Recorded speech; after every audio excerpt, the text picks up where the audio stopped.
First of all, thank you for joining us today, because I know that right now it's not easy. So thanks a lot for those of you who have made it. And thanks also to BPI France and to Nokia, who are sponsoring also our event. That's important to notice. And we are very happy to be here, because that's, as I said already this morning, that's the first occasion where we have BPI France showing off with Eureka, since they have taken over the responsibility for the Eureka network. So, what is CELTIC? So CELTIC is a ECP cluster. ECP stands for Eureka Clusters Program. It's rather new. It's from the 2021. But CELTIC itself has a longer life, and it was created in 2003. But we were several clusters independent, and we have been put together under a program inside Eureka. So we are collaborating more. You will see more about this. But we have kept our identity, our topics, and our history and community. So CELTIC is a cluster under the umbrella of Eureka. It's focused on next generation communications for a digital society. It has a longer title in the motto. You can see on our website. What is characterizing really CELTIC is we are a large community. So we have 1,150 entities that have collaborated within CELTIC since its creation, made of ICT domain entities, but as well verticals. And it's important to mention, because one of the characteristics of what we ask for projects in the calls is that you represent with your consortium the end-to-end value chain in technology and in business. And that's an important point. So many of those public and private organizations are also working in other domains like e-health, transport, logistics, whatever the industry needs when it needs ICT technologies. We are organizing regular calls, 2 per year. So one in spring, this is why we are here today, and one in autumn. And we have also a specialty. We are the only cluster doing that for now.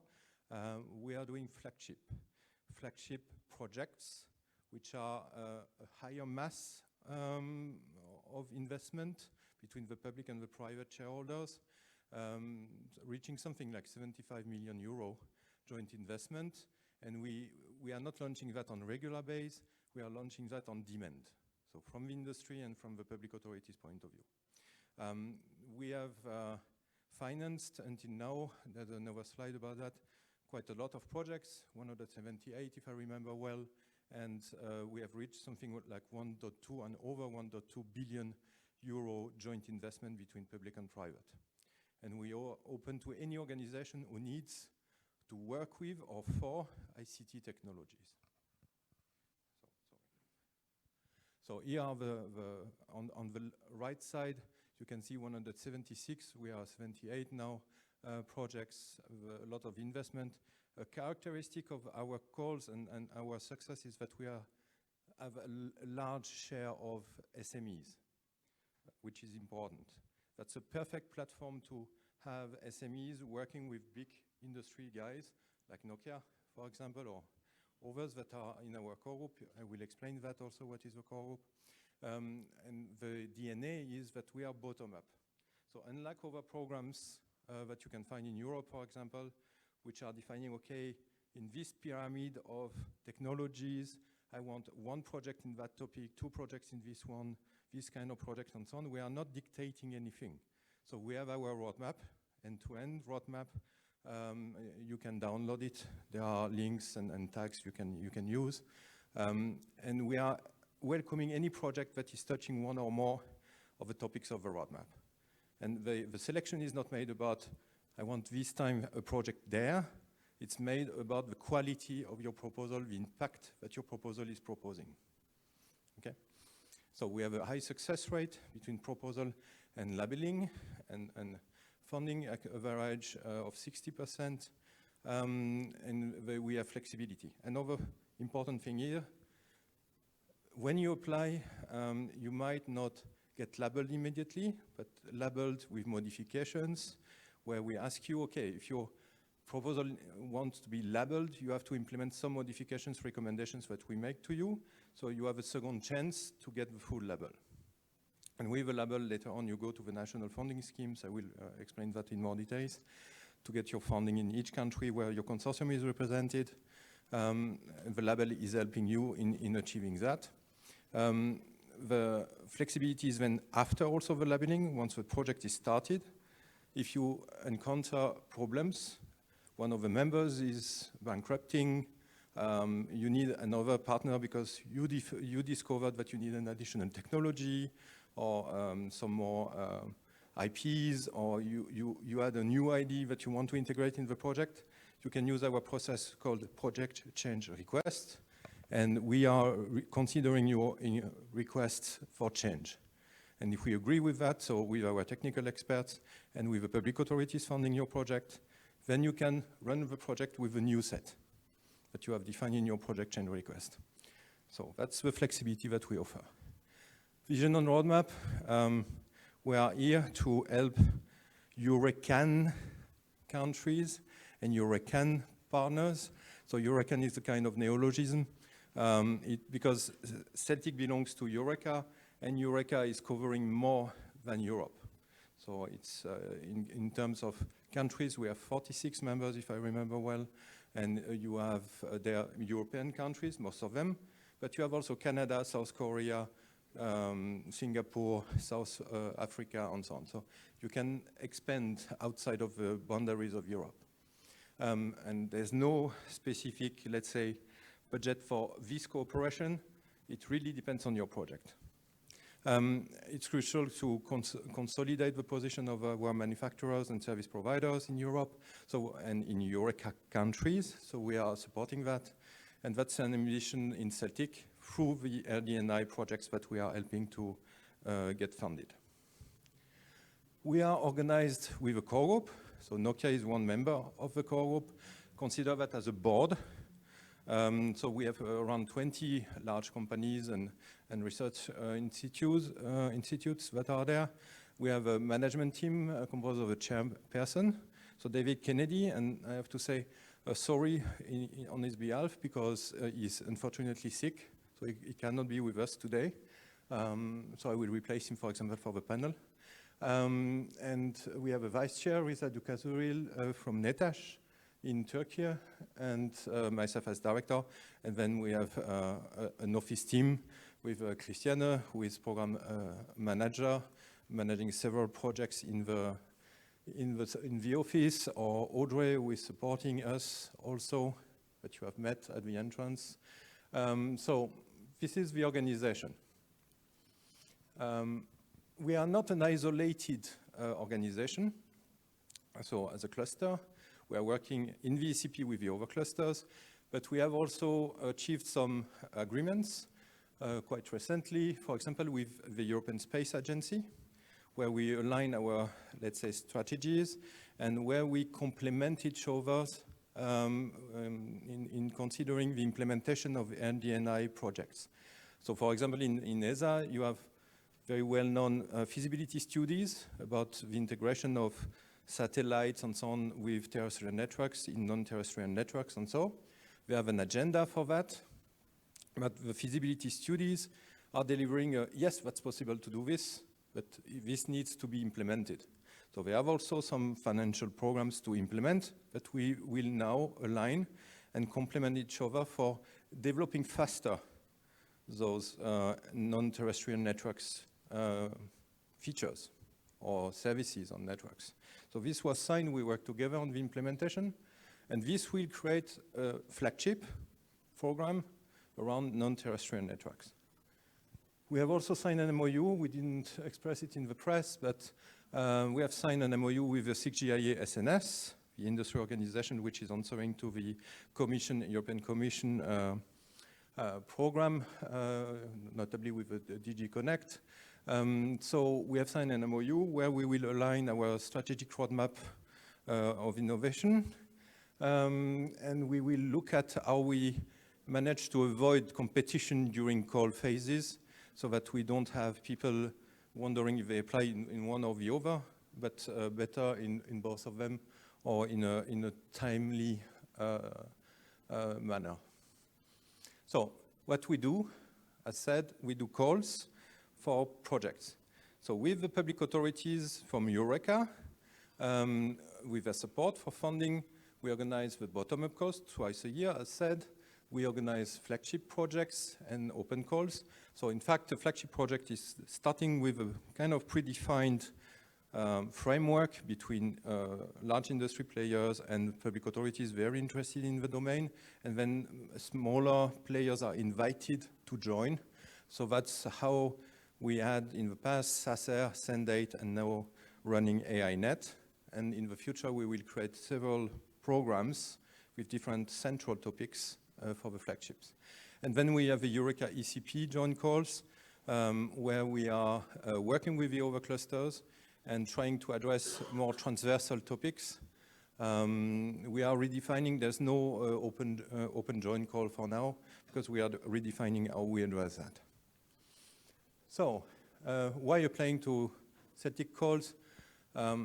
You get 3 phases. So, when you participate, what benefits you can expect and the opportunities, I won't read all of that, but the thing is, you get an access to a large community. You can really prepare a project like you like to have it. You are not dictated what you want to do or what you have to do, but what you like to do together. So we help you finding partners with a brokerage, with these events now. Sorry, the microphone. And then you can, for SMEs it's very interesting because you access to the large industries. For large industries, you can then see new SMEs that you might not know about because they are out of your radar. You can partner with any of the 45 countries. The only condition is that if you create a consortium which is, let's say, targeting to work in 3 countries, you need to get in touch with a local authority, public authority from each of those 3 countries and discuss with them what are the national funding opportunities for you. And if there's a window opened for financing there, then you can apply to the label, which then helps you at the national level. So it's a transnational cooperation. The benefits, there are plenty of them, but shortening time to market. So I pick some of them. As CELTIC, as a cluster, in the philosophy of the clusters in Eureka, is really to try to a project to move innovation faster to the market. So we are not looking at not fundamental research, but applied research, TRL starting with 3, targeting to raise at the end of a project to a TRL 5, 6, if possible 7 for some projects. And the target is really that 3 years after the end of a project, you are able to commercialize something out of a project, being part of another bigger product or service, or being directly a service or a product as such. So you can expose your knowledge to the market, to the ecosystem. We are providing support to brokerage UIDs. We are supporting you in the dissemination. There are many things that we provide to you as the CELTIC office once you have been labeled and funded. Another one that I could pick, sorry, I have a monitor here. Stimulate disruptive and sustainable ideas. Again, this is also linked to the fact that you are not asked to do one project exactly in that box, but you can provide your really new and disruptive innovation, and we look at it as it impact in technology and so on, and Christiane will explain you more about this in the next presentation.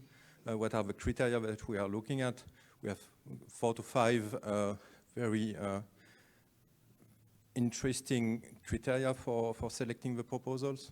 So this is what you can expect.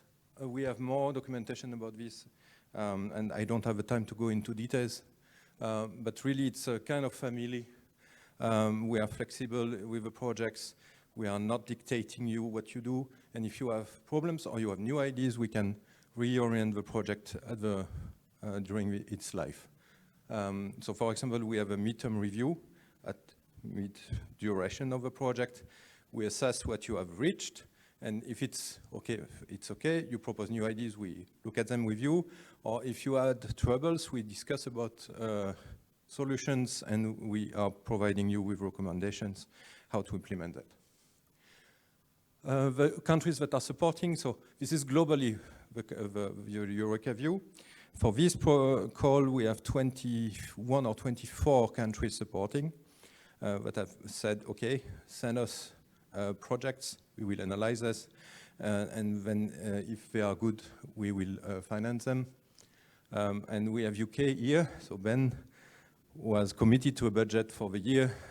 So here we have a clear view on how much can be funded. That's also very, very good. The timeline of the call, speaking from the spring call, we have opened the call on December 1st. The deadline for submitting your proposal, and the proposal is a full proposal, because that's also, if you are aware of the overclusters, they have a two-step process, we have a one-step process. So you directly deliver your final, let's say, version of the proposal.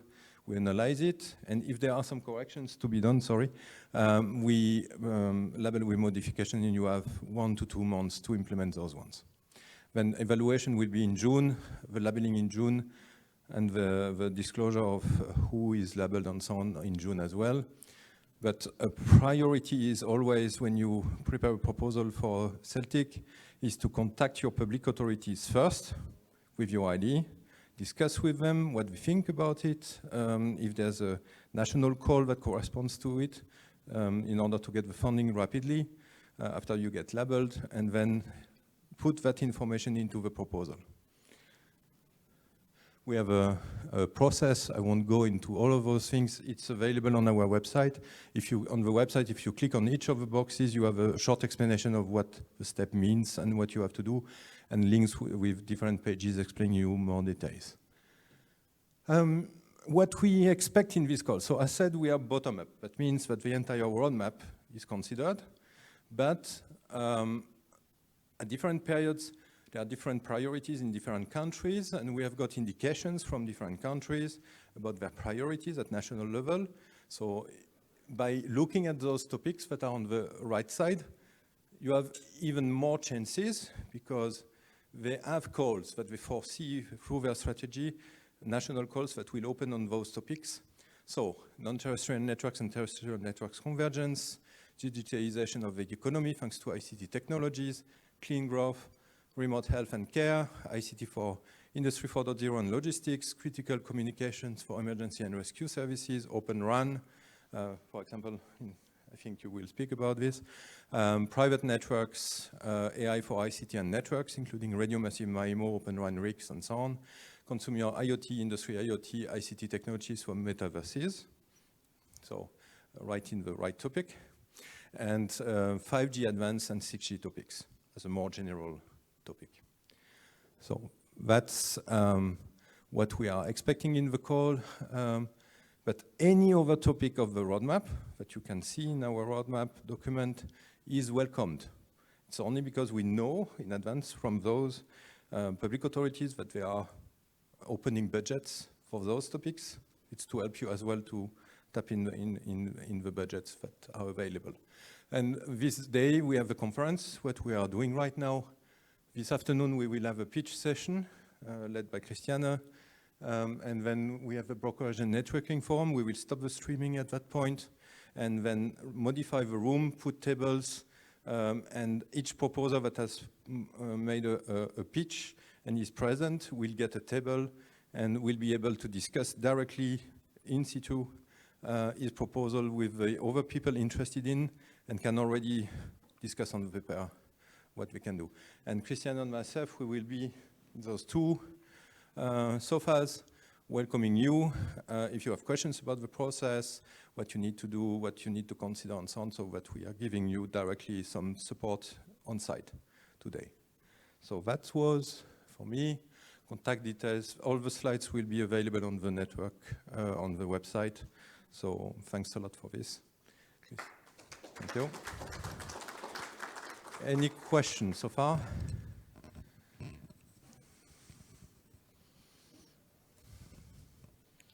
Okay, so as usual, I am... Oh, Zizek. Thank you for all the information, very helpful.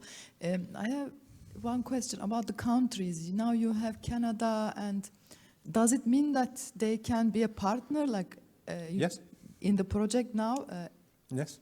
Okay. Yeah. Any companies or universities from these As long as we go to the NRC, the authority in Canada, Yeah.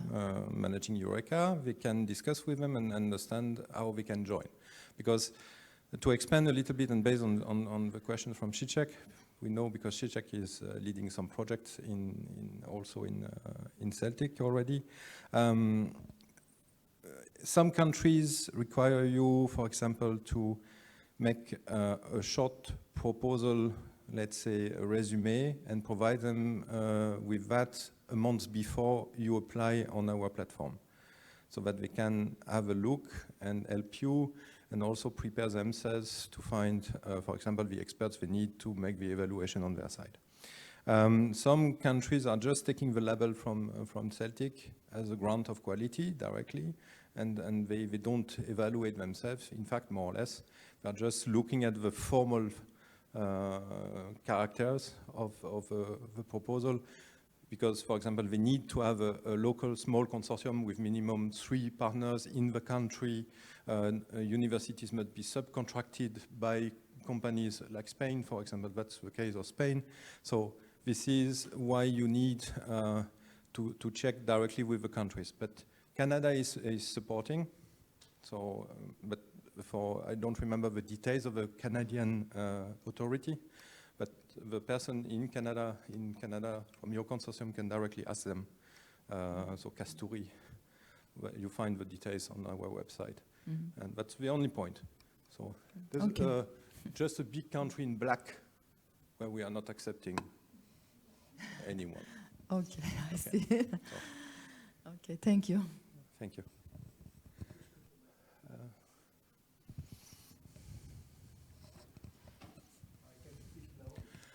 Yeah, but for the internet people, that was... Thank you. Yes, Dominique Desfossés from NXP. We have some difficulty to convince the public authorities in Netherlands to involve themselves in the CELTIC-NEXT proposal. Okay. Are you aware of that? We are working on this. We are discussing with them. Situation may change in some months. Okay, so yes, I was in Netherlands last or the week before. So we had a good discussion there, and we are discussing. Until now, Netherlands has only supported ITIA, the software, and XCCS, the components and microelectronics clusters. But we are discussing the definition of ICT, because at the ministry level in Netherlands, ICT is understood as software because that's the same ministry. So we need to now discuss with them to explain them that ICT, with the T not being only technologies, but telecoms and connectivity and so on, is a different topic than just software, okay? Or just software and hardware separated. It's an end-to-end system of system and so on, which for some of the authorities this is clear. In some countries, they still consider that as, yeah, that's just software on hardware, okay? So. There's also another question. Thank you for your... We can discuss together. Sorry. Thank you for your presentation. Mm-hmm. I have a question related to transforming an innovation into a business. It's a huge step. And I was wondering how your office is helping the young entrepreneurs with their marketing strategy, their business development strategies, and their business plan in order to be of interest to potential investors. Is that something you provide, or do you subcontract? How do you help in that perspective? So we don't support one company alone, and we don't provide directly support as terms of coaching in understanding how to transfer innovation into business. We work at the consortium level with the consortium, but that's something that needs to be done by the consortium. We are only 4 people for around 20 projects running in parallel and so on. So we are more concentrating on making sure that the funding and the projects are running, okay? But we are not giving coaching or, let's say, consultancy on this. There are companies specialized on this. We look, when we have a proposal that is looking at a market or proposing a service or something like that, integrating different business partners and different technology partners and so on, we look at the coherence of the proposal. If nothing has been left on the side, that will not enable the project to deliver commercial products 3 years after the end of a project. So we are looking at the entire value chain. We are looking at how the partners are complementing each other. So for example, you might have a startup or a very small SME having a very active technology role, but they don't have sales channels. But in the consortium, you have a big guy that has very large sales channels, and we are asking how the big guy in the consortium will help the small guy to enable his product to be commercialized. If there's something like that that is foreseen during the project life, that they discuss about this, that they elaborate business plans, and we want to see some business plans, to make sure that everyone from the project consortium has a win-win situation, that we are not providing ourselves consultancy. I hope it answers your question. No other question? Good, thank you.